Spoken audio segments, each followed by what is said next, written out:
እንዴት ናችሁ ልጆች? ዛሬ ደግሞ ላሜ ቦራ የተባለው ተወዳጅ ተረት ነው ይዤላችሁ የመጣሁት። እንደተለመደው ቪዲዮ ላይክ ማድረግና ለቻናሉ ደግሞ ዛሬ አዲስ ከሆናችሁ ሰብስክራይብ ያደረጋችሁ ቤተሰብ እንሁን። ወደ ላሜ ቦራ ተረት እንሄድ። በድሮ ጊዜ በአንድ የገጠር መንደር ውስጥ ከእናትና ከአባታቸው ጋር የሚኖሩ ሐናና ዳዊት የተባሉ ልጆች ነበሩ። የእነ ሐና ቤተሰብ በጣም የሚዋደዱና በስራም የሚተጋገዙ ደስተኛ ቤተሰቦች ሲሆኑ እነ ሐና በቤታቸው ውስጥ ልክ እንደ ቤተሰብ አባል የሚያዩት ላሜ ቦራ የተባለች ተወዳጅ ላም ነበረቻቸው። የሐናና ዳዊት ወላጆች ወደ ስራ ለመሄድ በጠዋት ነበር የሚነሱት። ልክ እንደነሱ ሁሉ ሐናና ዳዊትም አብረዋቸው ነበር የሚነሱት በጠዋት ላሜ ቦራንና ሌሎች ጓደኞቿን ለመንከባከብ። ላሜ ቦራን ሳር ያበሏት፣ ንጹህም የሆነ የምንጭ ውሃ ያጠጧት ነበረ።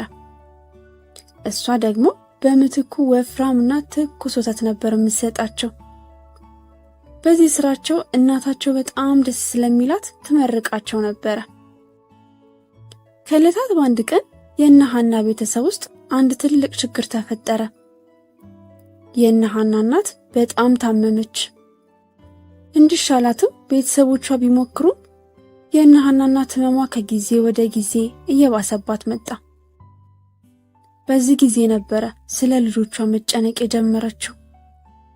እሷ ከሞተች የአካባቢው ሰዎች ባሏን ለሌላ ሰው እንደሚድሩትና ልጆቿን በእንጀራ እናት ሊበደሉ እንደሚችሉ ማሰብ ጀመረች። ብዙ ካሰበች በኋላ ግን አንድ መፍትሄ መጣላት። ልጆቿ በጣም የሚወዷትን ላሜ ቦራን አስጠራቻት። በሐዘንና በመከፋት ስሜት አንቺ ላሜ ቦራ የልጆቼን ነገር አደራ፣ እንዳይርብ እንዳይጠማቸው ጣፋጩን ወተት ስጫቸው አለቻት። ከትንሽ ጊዜ በኋላ የእነ ሐና እናት ሞተች። ቤተሰቡ በጣም በጥልቅ ሐዘን ውስጥ ወደቀ። የእነ ሐና አባት ሐዘኑ በጣም ከበደው። በዛ ላይ ደግሞ ልጆቹን የሚንከባከበውና ምግብም የሚሰራላቸው እሱ ስለሆነ በሐዘን በጣም ተጎዳ። ይህንን ያዩት የመንደሩ ሰዎች እረ ይህ ሰውዬ በጣም እየተጎዳ ነው፣ በዛ ላይ ደግሞ ልጆቹን ብቻውን ነው የሚንከባከበው፣ ሳይከብደው አልቀረም፣ ለምን ልጅ ያላትን ፈልገን አናጋባውም፣ ተረዳርተው ሊኖሩ ይችላሉ ብለው የሐናን አባት ጠሩት። ሐሳባቸውንም ነገሩት። ከብዙ ክርክር በኋላ አሳምነው አንድ ልጅ ያላትን አልማዝ የተባለችን ሴት ዳሩለት። አልማዝ ሐናንና ዳዊትን ፍጹም ነበር የማትወዳቸው። በዚህም የተነሳ ብዙ ከአቅማቸው በላይ የሆነ ስራ ታሰራቸው ነበረ። ከብቶቹንም ወደ ጫካ ይዘው እንዲሄዱና እስኪመሽ እዛ እንዲሆኑ ደረቅ እንጀራና ንፍሮ ነበር ሰታ የምትልካቸው። እነ ሐና የተሰጣቸውን ይዘው ላሜ ቦራንና ጓደኞቿን ለመጠበቅ ወደ ጫካ ይሄዱ ነበረ።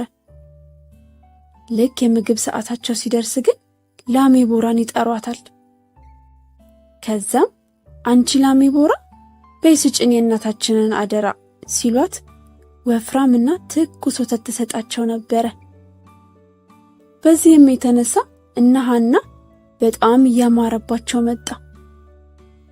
በሌላ በኩል ግን አልማዝ ምንም እንኳን ቆንጆ ምግብ ከእነ ሐና ደብቃ ብትሰጠው ሊወፍርና ቆንጆ ሊሆንላት አልቻለም ልጇ።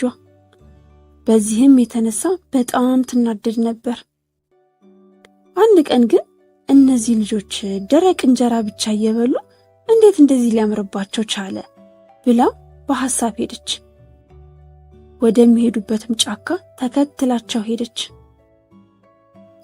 እነሱም እንደተለመደው ደረቁን እንጀራ ይዘው ላሜ ቦራ ጋር ጠጋ አሉ። ወተቱንም ሲጠጡ አየቻቸው። በጣም እየተናደደች ወደ ቤት ተመልሳ መጣች። ብዙ ካሰበችም በኋላ ላሜ ቦራ መታረድ እንዳለባት ወሰነች። ያመማት መስላ ተሸፋፍና ተኛች። ባሏ ሲመጣ በጣም እንዳመማት ነገረችው። እንድትድንም ብዙ ቦታ ወሰዳት። በሽታዋ ግን ሊገኝላት አልቻለም። ታዲያ አንድ ቀን ባሏ ወደ ቤት ሲመጣ ጠብቃ ውዴ ዛሬ እኮ በህልሜ የበሽታዬን መድኃኒት አገኘሁት። ላሜ ቦራ ታርዳ ስጋዋን ስበላ ወዲያው እንደሚሻለኝ አይቻለሁ አለችው። ባልየውም በሐዘን ስሜት ለምን ሌላ ላም አናርድም አላት። እሷ ግን እኔ ላሜ ቦራ ታርዳ የእሷን ስጋ ስበላን ያየሁት አለችው። ከዛ ቀን ጀምሮ ሲገባና ሲወጣ ላሜ ቦራ እንድትታረድ ትጠይቀው ነበረ። በጣም ሲሰለቸው አንድ ቀን ላሜ ቦራን ለማረድ ተስማማ። ታዲያ ይህንን ወሬ እነ ሐና ተደብቀው እየሰሙ ነበረ። ወዲያውኑ አንድ ሐሳብ መጣላቸው። ላሜ ቦራን የምትመስል ሌላ ላም ነጭ ቀለም ቀብተው ላሜ ቦራን ወደ ጫካ ውስጥ ደብቋት። ሴትየዋም የላሜ ቦራን ስጋ ያገኘች መስሏት ብዙ በላች። ከአልጋው ላይ ተነሳች። ከቀናት በኋላ ግን እነ ሐና ከልጇ ጋር ስታነጻጽራቸው እነ ሐና ጭራሽ በጣም እያማረባቸው እንደሆነ ገባት። ተጠራጥራም ወደ ጫካ ተከትላቸው ሄደች። እንደተለመደው እነ ሐና የላሜ ቦራን ትኩስ ወተት እየጠጡ አየቻቸው። በንዴት ወደ ቤት ተመልሳ ባሏ ደን ይዞት የሚሄደውን ቀስት ይዛ ወጣች። እችን ላሜ ቦራማ ዛሬ ገድዬ ስጋዋን ነው ማበላቸው እያለች ብቻዋን መሮጥ ጀመረች።